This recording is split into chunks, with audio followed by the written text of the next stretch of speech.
So here we have the ACR Rowendale in buttermilk enamel. Very nice stove, good size ash pan, sits at the bottom, and it's obviously empty, and obviously once it gets full, don't let it bridge the grate, especially when burning smokeless coal, as this then restricts the airflow from underneath, which then can start to damage the grate inside. With wood, however, you can let the ash build up on top of the grate. You are given a little tool just to knock the ash around inside, and a good pair of gloves as this stove gets very hot. This stove has 3 air controls. We have the primary air control on the left. This allows air under the grate for when you're burning smokeless coal, and this is the secondary air control on the right. They are actually in and out. You're pressing, and when they're all the way up, they're fully open, and when you push them in, they are fully closed. This also has a tertiary air control underneath, which wants to be 50% open for burning wood and fully closed when burning smokeless coal.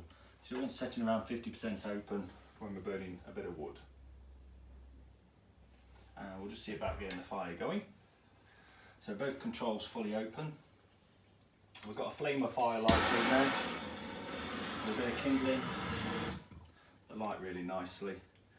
And then we also leave the door ajar, so we just latch it slightly. So this is allowing a good bit of air in more at the beginning.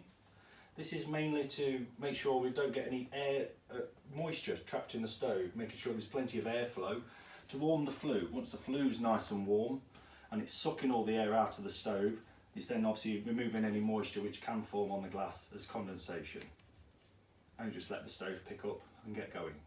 Just to go through and explain a little bit more into depth, we don't recommend that you burn wood and smokeless coal at the same time, purely because of how the air enters the stove.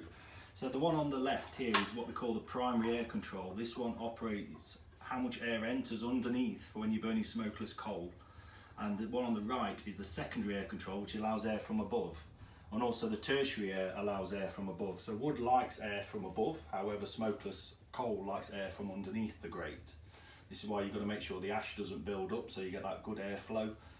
So for burning smokeless, you would then keep your secondary probably a little bit open, just to allow that air wash system, and then regulate with your primary, keeping the tertiary closed underneath. And for wood, you'd have the tertiary 50% open, closing the primary, and then regulating with the secondary air control.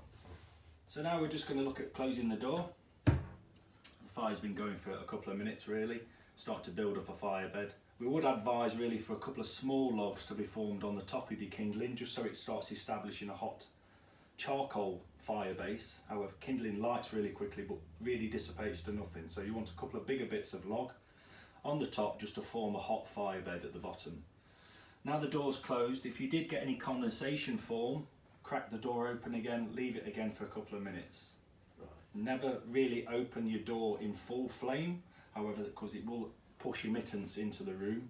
And if you ever do open the door, always equalise the pressures first and then open slowly. Now that we are getting established burning, we would then close the primary off because we're burning wood, and then you start to regulate with the secondary.